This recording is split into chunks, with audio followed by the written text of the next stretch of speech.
이 친구는 결국 신용대출 1억에 전세금 6억 총 7억 빚을 진 셈이네. 이제는 격차가 너무 벌어져 저만 벼락거지가 된 듯한 느낌이었습니다. 안녕하세요, 달동파파입니다. 예전 영상에서 20대 중반부터 10년 동안 월급을 저축해서 2억을 모은 말씀을 드렸습니다. 저처럼 월급이 적은 분들도 꾸준히 저금하면 목돈을 모을 수 있다는 메시지를 전하고 싶었어요. 오늘은 목돈을 모은 이유, 제가 저질렀던 실수와 그로 인해 상대적으로 벼락거지가 된 이야기를 말씀드리겠습니다. 사실 재테크에서는 돈을 모으는 것만큼이나 그 이후에 돈을 활용하는 것이 중요하기 때문에 자산을 증식시키고 싶으신 분들은 오늘 영상 끝까지 시청하시고 저와 같은 실수를 안 하셨으면 좋겠습니다.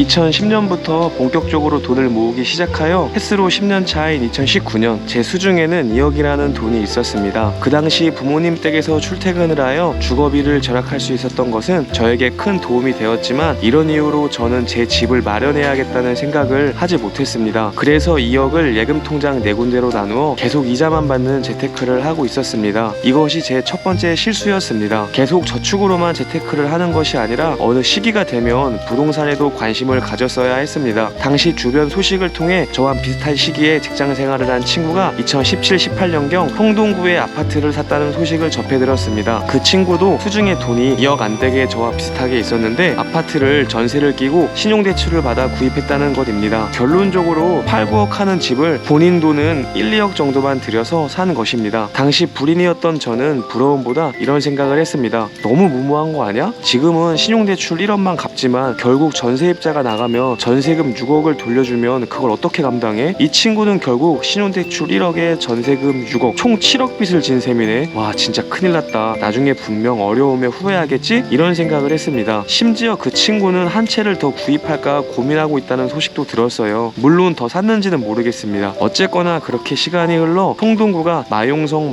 하면서 뜨게 되고 부동산 폭등기를 거쳐 그 친구가 산 집값은 갑절로 뛰게 되었습니다. 얼마를 받고 어떻게 팔고 어떻게 생활하는지는 모르겠어요. 분명한 건 저보다는 훨씬 부유하게 잘 살고 있을 것 같다는 사실입니다. 그때 저도 친구한테 이런 이야기를 듣고 부동산에 관심을 두었더라면 하는 생각이 지금도 가끔씩 듭니다. 그때 저는 저금 말고는 다른 길을 모르는 원웨이, 마이웨이 저축맨이었습니다. 그리고 나서 2020년에 결혼을 했습니다. 신혼집을 구할 때 서울 이곳저곳 집을 알아봤습니다. 제 수중에 2억 2천만 원 정도가 있었는데 제가 사고 싶던 집들이 7억 사이였습니다. 결론적으로 이때 두 번째 실수를 합니다. 4억 이상 대출받는 것이 너무 두렵고 감당이 안 되어 포기를 하고 이때 2억 2천만 원 전세 보증금을 그대로 맡기고 전세살이를 합니다. 그때는 사실 대출 규제가 강력해서 주담대가 3억 조금 넘게밖에 안 나오긴 했었어요. 하지만 실용대출까지 끌어쓰거나 분명 다른 방법을 취했다면 가능하긴 했을 겁니다. 근데 그렇게 하지 않은 것이 두 번째 후회입니다. 1년이나 시간이 흘렀을 때 제 전세 보증금은 2억 2천 그대로였는데 제가 사려던 집은 6억에서 9, 10억으로 시세가 찍히는 것을 보니까 이제는 격차가 너무 벌어져 저만 벼락거지가 된 듯한 느낌이었습니다. 물론 2022년에 부동산이 다시 하락해서 지금은 7, 8억의 시세가 형성된 것 같더라고요. 어쨌거나 자산 상승기에 탑승하지 못한 기억은 저의 두 번째 실수로 남아 있습니다. 물론 그때 집을 샀으면 급격한 금리 인상으로 원리금 상환이 힘들어져 지금 제가 더 많은 후회를 하고 있을 수도 있습니다. 그래서 무조건 집을 매수하는 게 정답이다라는 말씀은 드리고 싶지 않아요. 하지만 제가 후회하는 포인트는 부동산에 관심을 두지 않고 저축만 바라보고 살다 보니까 다른 기회를 잡지 못했다는 점입니다. 그래서 오늘 영상을 통해 만약 여러분이 초기에는 저금으로 목돈을 마련했다면 그 이후에는 본인 상황을 잘 살피고 사고와 안목을 넓혀 여러가지 재테크를 하셨으면 좋겠다는 말씀을 드리고 싶습니다. 인생을 살면서 어쨌거나 집을 사야 하는 시기가 결국 오게 됩니다. 내 가족이 머리를 눕히고 잘 곳이 필요한데 이왕이면 그 집 한 채는 갖고 있는 것이 좋을 테고, 더욱이면 좋은 시기에 싼 값에 그 집을 사서 자산의 증식을 이룰 수 있다면 더할 나위 없이 좋을 테니까요. 주택 매수 시기에 저렴한 가격으로 집을 사려면 평상시에 많은 관심과 세상을 바라보는 다양한 재테크 시각이 필요합니다. 그래서 저처럼 저금만 바라보지 말고 다양한 경험과 다양한 공부를 하시길 추천드립니다. 오늘은 제가 갖고 있지 못했던, 제가 후회했던, 제가 실시했던 실수에 대해서 이 내용을 말씀드리고 싶었습니다.